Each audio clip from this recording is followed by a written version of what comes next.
Olá, tudo bem? Bom dia, como que você está? Como é bom poder acordar e olhar aqui todos os dias o seu comentário dizendo bom dia, pastor. Obrigado pelo devocional. Olha, Deus tem falado muito ao meu coração. É sempre bom quando eu abro o YouTube e vou ler os comentários, poder ver aqui a sua participação. Isso nos conecta e faz a gente caminhar mais juntinho em direção ao que Deus tem pra gente. Ontem nós falamos aqui sobre Cornélio, o homem que Deus não ignorou as suas orações. Hoje nós vamos avançar. O texto de hoje é Atos capítulo 10, verso 8. Atos 10, verso 8, e o tema de hoje é o lençol que mudou a teologia de Pedro. O texto diz assim: E contando-lhe tudo o que tinha acontecido, enviou-os a Jope.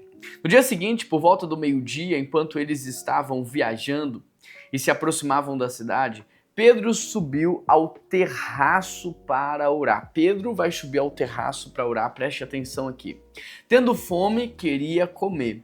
Enquanto a refeição estava sendo preparada, caiu em êxtase. Viu o céu aberto e algo semelhante a um grande lençol que descia à terra, preso pelas quatro pontas, contendo toda espécie de quadrúpedes, bem como de répteis da terra e aves do céu. Então uma voz lhe disse: Levante-se, Pedro, mate e coma.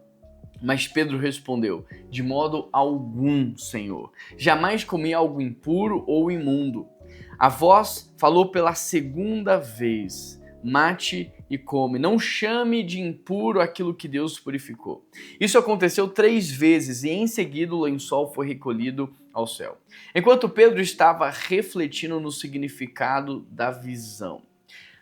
O lençol que mudou a teologia de Pedro é o tema desse devocional e que pode mudar muita coisa aí na sua vida também. O texto diz que Pedro ele sobe ao terraço para orar e aí ele orando deu fome. Eu acho que muito cristão gosta de comer porque ora muito, né? Porque aqui diz que Pedro foi orar e ele teve fome. E ele caiu num êxtase, Deus foi dar para ele uma visão e ele viu aqui animais estranhos, ele viu animais que eram considerados impuros para os judeus e Deus disse assim para ele: olha, Pedro, você está com fome, você deve matar e você deve comer. E aí Pedro agora está sendo confrontado na sua teologia porque ele aprendeu que não poderia comer aquele tipo de animal porque aquele tipo de animal era considerado impuro para o judeu. Aqui Deus está ensinando para Pedro algo maior. Deus está levando Pedro ao próximo nível.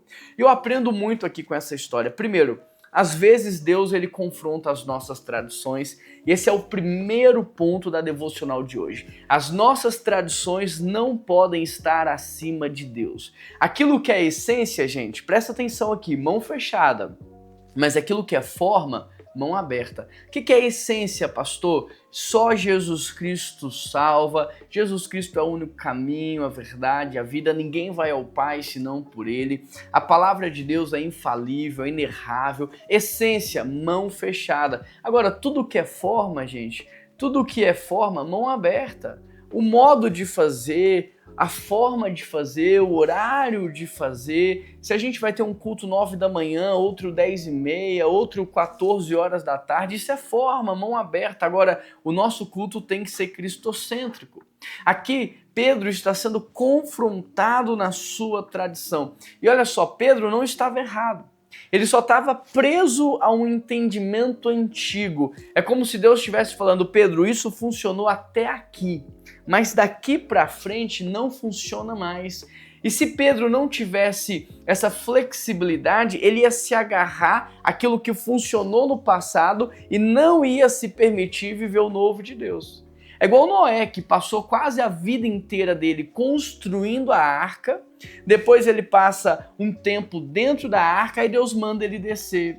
Mas e agora? O que eu vou fazer da vida? O meu projeto de vida era construir a arca, era estar dentro da arca. Eu não sei o que o Senhor tem, mas o projeto de Deus para Noé não era construir a arca, era repopular a terra.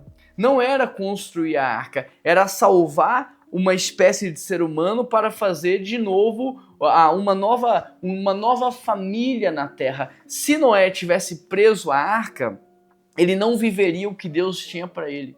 Agora, o que Deus tinha para ele não era a arca. O que Deus tinha para Davi não era a harpa. O que Deus tinha para Davi não era o pastoreio das ovelhinhas do campo. O que Deus tinha para Davi não era Golias. Isso fazia parte do processo. Deus tinha para Davi o reinado sobre Israel. Agora imagine se Davi tivesse se apegado ali à harpa, tivesse se apegado a ser um soldado, ele não viveria o que Deus tinha para ele. E muitas vezes eu e você nos apegamos àquilo que funcionou naquele tempo.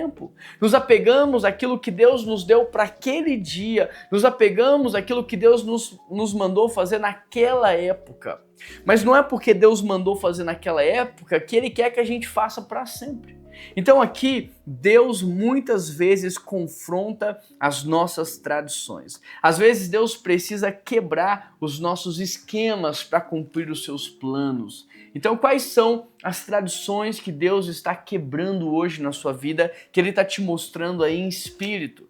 Quais são os esquemas que Deus está quebrando na sua vida para você viver uma nova fase, uma nova estação e continuar na vontade de Deus? A segunda coisa que eu observo aqui nesse texto é que Deus purificou o que antes era considerado impuro. Ele diz assim: não chame de impuro o que Deus purificou.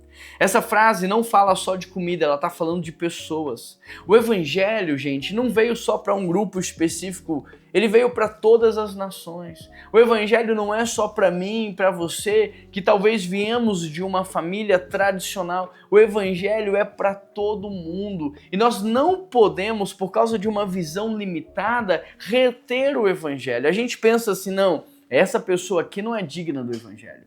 Essa pessoa aqui não é digna de viver o evangelho, eu não vou nem pregar para ela. Quando você está pensando assim, você está tratando como impuro aquilo que Deus santificou. Deus quer alcançar aquela pessoa. Deus deseja redimir aquela vida e você não pode ser empecilho para isso acontecer. A terceira coisa, Deus repete tudo o que é importante. E isso aconteceu 3 vezes. Tudo que é importante, Deus repete. Será que Deus não está repetindo essa mensagem aqui para você mais uma vez? Será que esse conteúdo que eu estou trazendo para você não é uma repetição de algo que Deus já vem falando com você ao longo dos anos? Deus repetiu 3 vezes, porque verdades profundas precisam ser repetidas. Educação é repetição. A Bíblia é um livro de repetição. São macro histórias recontando micro histórias. E tudo porque Deus quer nos ensinar, Deus quer renovar nossa mente. E eu quero te perguntar, existe hoje algo que Deus está mudando na sua mente?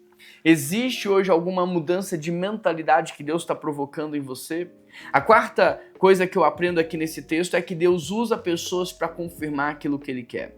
Enquanto Pedro ainda estava pensando na visão, o Espírito Santo lhe disse: Simão, 3 homens estão procurando você. Deus vai levantar 3 homens aqui para confirmar na vida de Pedro aquilo que Deus havia falado. E quem sabe eu não sou essa confirmação na sua vida. Quem sabe hoje Deus não vai levantar outras pessoas para confirmar na sua vida aquilo que Ele está dizendo. Comente com uma palavra aqui agora nos comentários. O que Deus mais transformou na sua vida? Seu coração, sua mente ou as suas atitudes? Pode ser uma palavra só, coração, mente ou atitude. O que Deus mais transformou na sua vida ao longo dos últimos anos? A sua mente, o seu coração ou as suas atitudes? Comente aqui, depois eu quero ler e entender aquilo que Deus está fazendo na sua vida. Um lençol mudou a teologia de Pedro. Será que esse devocional não pode mudar a sua mentalidade para você viver o novo? Qual é o novo que o Senhor tem para você? O novo para Davi era o reinado de Israel. O novo para Noé, repopular a terra e formar uma nova família para Deus. Qual é o novo que Deus tem para você? Pai, eu quero orar para que o Senhor confirme essa palavra no coração de cada ouvinte, de cada pessoa que está participando desse devocional. Eu peço ao Senhor, Deus, que tudo isso faça sentido na vida e na história dela.